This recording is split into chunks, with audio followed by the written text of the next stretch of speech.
All right, we are live. Hello and welcome to Inside the OPEX Method, Week 2 with myself and CEO Carl Hardwick.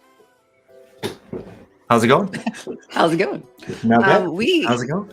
We just had an awesome hour of office hours with the group that's going through the OPEX Method Live, which is about 40 students, but not all 40 necessarily come to every office hours, but a good showing this morning. And it was a big week.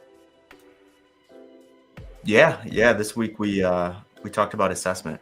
So just built off of, I don't know, like these are like the foundations weeks, right? Like weeks 1 and 2, it's really setting the tone and building the foundation of not only the coach-client relationship, which we started last week, but now it's like, okay, this is where the true individualization that we see come into our program design, our lifestyle design, all of those things that started this week in assessment. So Tuesday we had lecture, and that was just an awesome showing of everyone coming together, you getting to really dive deep into our assessment curriculum. And then on Thursday, we had labs with breakout sessions led by the assistant instructors. And then today, office hours. I guess anything pop off in your mind that was just like a highlight of the week that you'd want to start with? Yeah, I'll go really macro, and then we can kind of like dig deeper as we go, of course. But I think a lot of coaches really started to see the starting points of a system, right? Because we talk a lot about the system and all of that, and in week 1 we hit so many things and relationships and relationship frameworks and all of that, and all that stuff. It's like it's really good information, but all of it can kind of feel very distant because you're like, okay, now I know these things, and what does it actually mean to connect the dots? And we did that on Thursday with like bring it to consultation, all of that. But so many coaches, their brains are like, okay, so what does this mean in like sets and reps and all that? So we got closer to that this week. But you saw a lot of eyes open really wide when they're like, oh, okay, so I just need to like adopt this system. Some of them are just going to make it their own as well, right? But I need to adopt this system. And now I have like essentially the making of an onboarding system in my coaching practice. So it's like I intake the client. Now I know how to do that. I know what I'm looking for in consultation. I have that 60-minute initial consultation. And now in one session, I'm taking them through body composition analysis, movement screening, work capacity testing. And this is exactly what I'm doing and what we're looking for. So you saw a lot of eyes get really wide this week when it's like, okay, now I can like picture myself actually doing these things. And we asked the question in the call that we just jumped off of, like, does anyone feel uncomfortable if a client walked in the door right now and you had to do OPEX body, OPEX move, and OPEX work with that client? And then that's where a lot of the good conversation really came into play in today's office hours. But what stood out to me was how beneficial it clearly was that we're systematizing this for coaches now, and it's not just like theory and think about these things and do with them what you wish. Yeah. And your episode, excuse me, because I edit you a week or so ahead of time, but is your frameworks episode that released today or next Friday on assessment as well? I don't know. That's a good question. I think it's next week because today isn't. Yeah, today was science versus today science. Is science versus scientist. Yeah. Okay, so next week you do have a frameworks episode releasing all around assessment. And I love the perspective that you share. We'll just give people a sneak peek into that. But you say a line in that podcast that is about assessment is really truth. Yeah. Do you want to elaborate on your thinking a little bit? Like give people a sneak peek as to why assessments are so critical?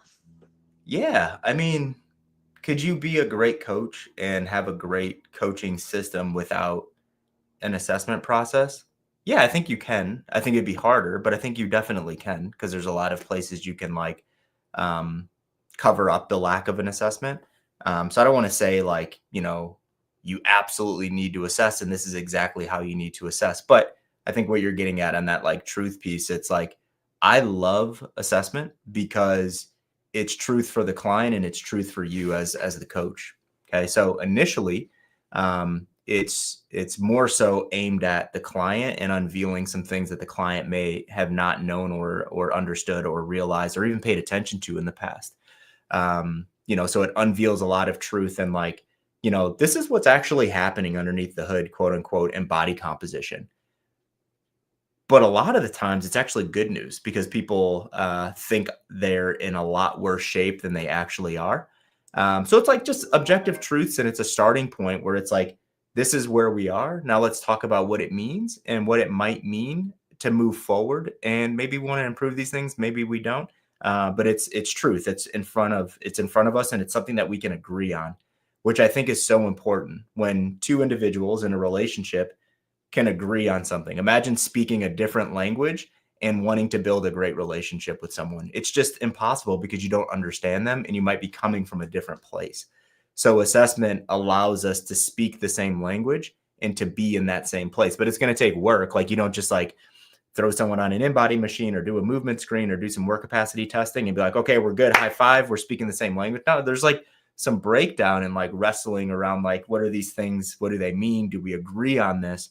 And then do we agree on what it means moving forward? So it's that place of truth from an initial assessment. And then I think what I talked about a little bit in the podcast that's releasing next week is it's also an accountability factor for the coach as well, right?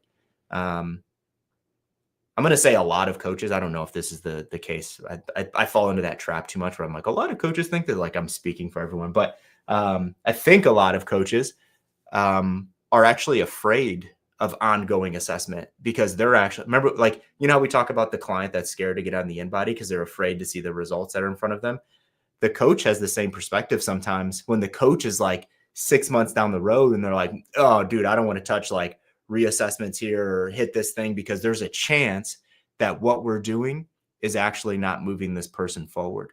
So it's an accountability piece for the coach and it's truth for the coach to be like, hey, dude, like, is what you're doing actually working? And we're assuming that the client's actually doing what they're giving them.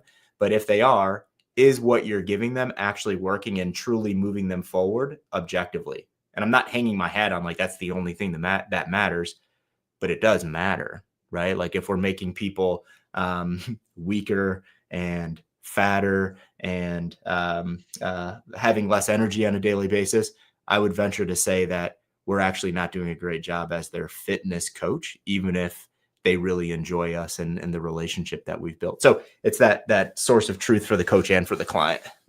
Yeah. When I think about OPEX education, obviously I think about strong relationships, but I also really think about the professionalism. So what is your take on how assessments leading into this process really professionalize the service level or the client experience?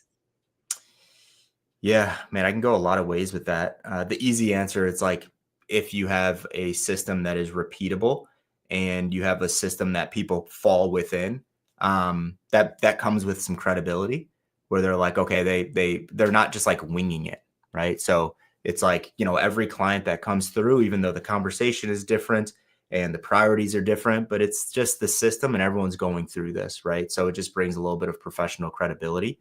But even on top of that, Candace, I think something else that might be important is a lot of people have never experienced like a true personalized peek into what's actually happening within their own bodies.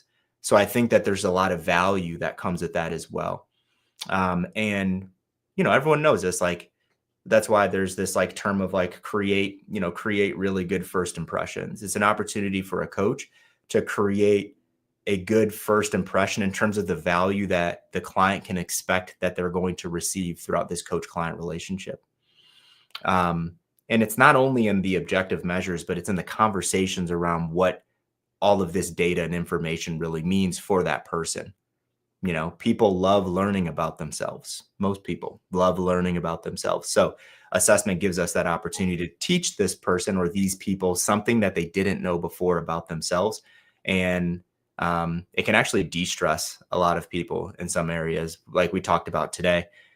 Candace, like you need to know all of these things, these data points really, really well to be able to explain them really, really well. But when you explain them really well to a client, they've never heard it in that way, or they may have whatever the thing is, like body fat percentage or whatever the case is, like maybe it's been misrepresented to them in the past and they've never actually understood what goes into that number, what makes up that number, and what is quote unquote good versus what is quote unquote bad. So yeah, that was kind of a lot, but hope that answered that question. No, it absolutely does. In the OPEX method, can you just articulate where assessment comes in the flow of that client experience or the client journey? And because you mentioned it's a really great place to make connections and obviously set the tone for what an individualized fitness and lifestyle coaching relationship looks like. But I think articulating where this part of the process sits and what comes before it can also kind of help connect the dots for people. Yeah, for sure. So what we propose is in that client life cycle that we talk about, you acquire that client. Now they're in your life cycle. So you acquire them, you go through your intake process, and then you have 2 days where you're with that client. If you're in person, you're actually in person with that client. If you're online, you're still with that client, but you're with them digitally or remotely. So day one after that intake process, you're consulting. So you're sitting down, you have context, you're going through your consultation questions. You're just gaining as much context as possible to understand where you're going to go moving forward with that client. So you have that initial consult, you shut that down, and then the next day you're going through the physical assessment. So we call that OPEX body, OPEX move, and OPEX work. We used to call that OPEX BMW, but we got a letter. So we can't say BMW anymore. So OPEX body, OPEX move, and OPEX work. So that all happens in one session. And then there's this little line that we call transition to design after body, move, and work. And now you're off to the races and you're designing training programs. You're designing lifestyle and nutrition programs because you have the context of the intake form. You have the context of a nice 60-minute initial consultation. And then you have the context and truths, because a lot of that stuff is subjective. Now you're bringing some objectivity out of that 3-part physical assessment. I love that. We obviously go deep on all 3 of those elements inside the actual OPEX method course, but since we're giving people a sneak peek of what this experience is like and the kinds of things that they learn in the program, I wanted to ask you specifically about OPEX work, because I think publicly we are known for having quite a few interesting tests that people go through to understand work capacity. And obviously James is very well known for energy systems progression and work. So I wanted to talk with you about the types of work testing we do and maybe some of the misconceptions that people have around that testing. Yeah, gosh. Do you just want to talk work capacity specifically? Yes, specifically. Yeah. Yeah, I think the biggest misconception is that we're testing the energy system when we go through OPEX work. We're actually not. Like we're not even considering EST progressions with people when we do that. We just want to simply understand a couple things. Number one, how do they approach work? Okay, we're talking work like aerobics, anaerobics, whatever the case is. Some people are going to make that anaerobic. Some people are going to make it aerobic. Number one, how do they approach work? Number two, this is what everyone's looking for. What is their objective work capacity? Okay. And then number three, and this is kind of within that approach, what's happening during that work, right? So there's the approach and then what's happening during. So pacing strategies. How do they respond to, high effort? Do they even know what high effort is? Can they actually express high effort, right? All of those things. So those are the 3 main things that we're looking at. And work capacity, or like the measure of what the result of that test is actually the least important thing, because we're not taking that and like doing some cool like algorithmic thing to like connect it to like energy systems progression. It's literally the starting point to understand like how do they approach work and what kind of work might they get when we start designing training programs for them. Some people, they'll do that test and the type of work that they do, they walk. And the reason why they walk is they just need to like move nonstop for an amount of time. When we get into, we'll talk about this in a couple of weeks when we get into aerobic progression specifically. But even before we talk about aerobic progressions with anyone, people just need to be able to move their bodies. So it's like the first, the thing that stands in the way of going through like a systematic aerobic progression is, can the person move nonstop for 60 minutes? If they can't do that, what in the world is the point of taking them through like specific aerobic progressions, trying to teach them to learn their gears and blah, blah, blah?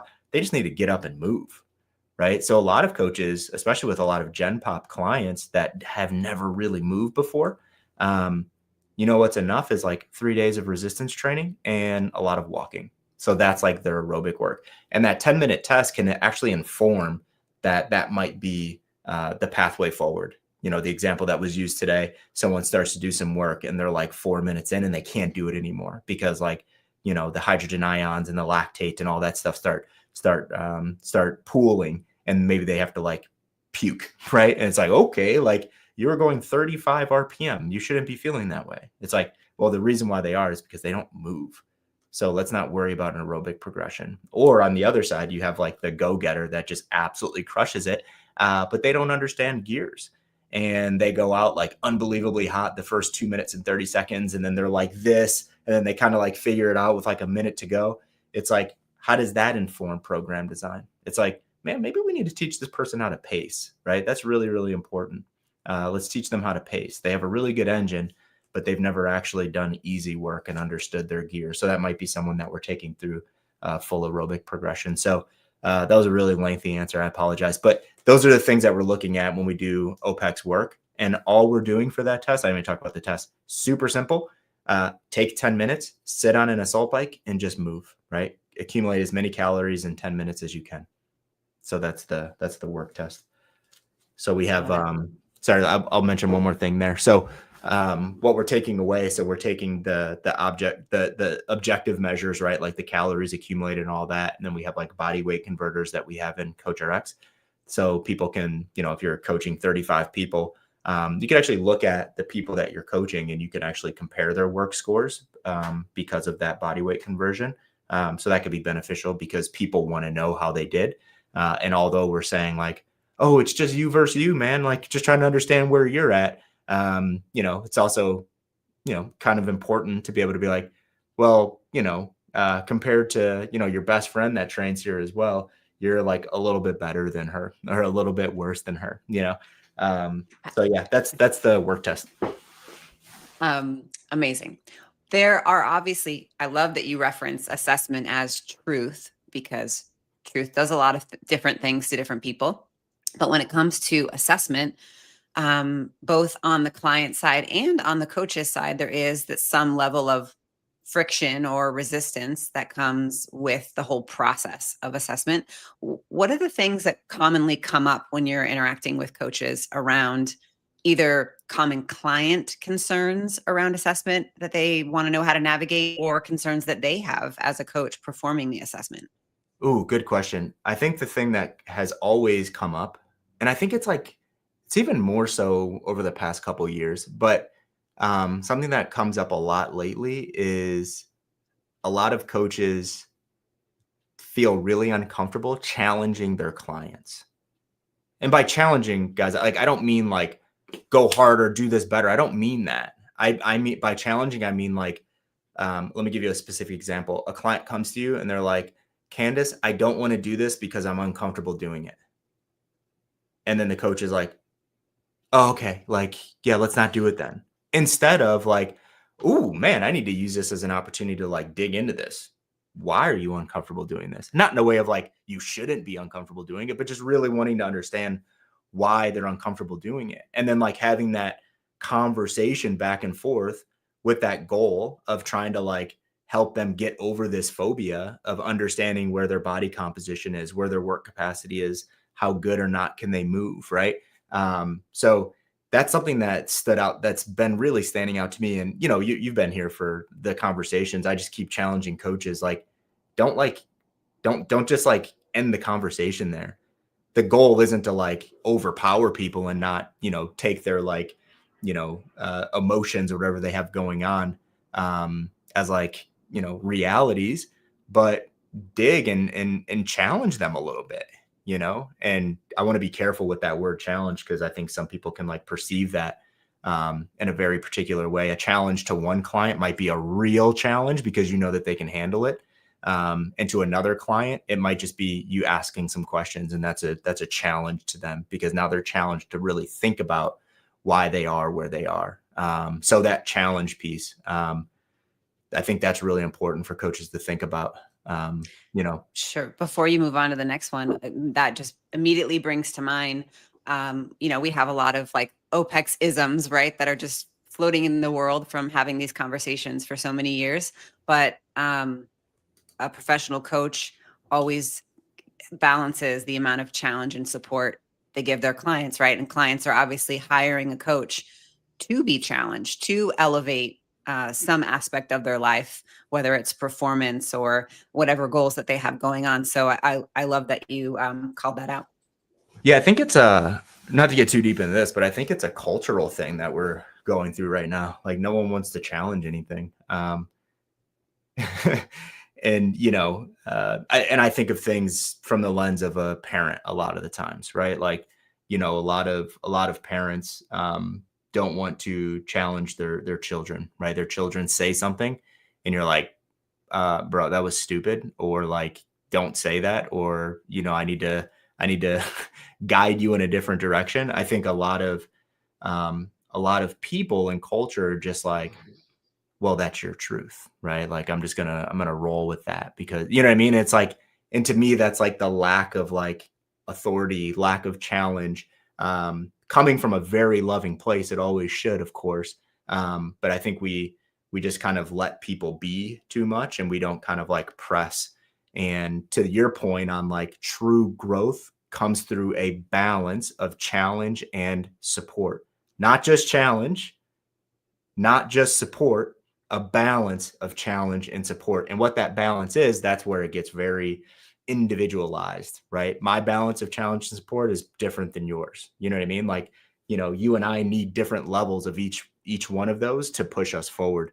You and I might be pretty similar in that, actually, Candace. But Yeah. But even in our working relationship, right, there's there very much that aspect, as you as my boss have to provide that to me as well on an everyday basis too. So I do think that's really important. And along with the coaching relationship on the client side, there is that, I think that's a lot of where that respect is created when we talk about professionalism, right?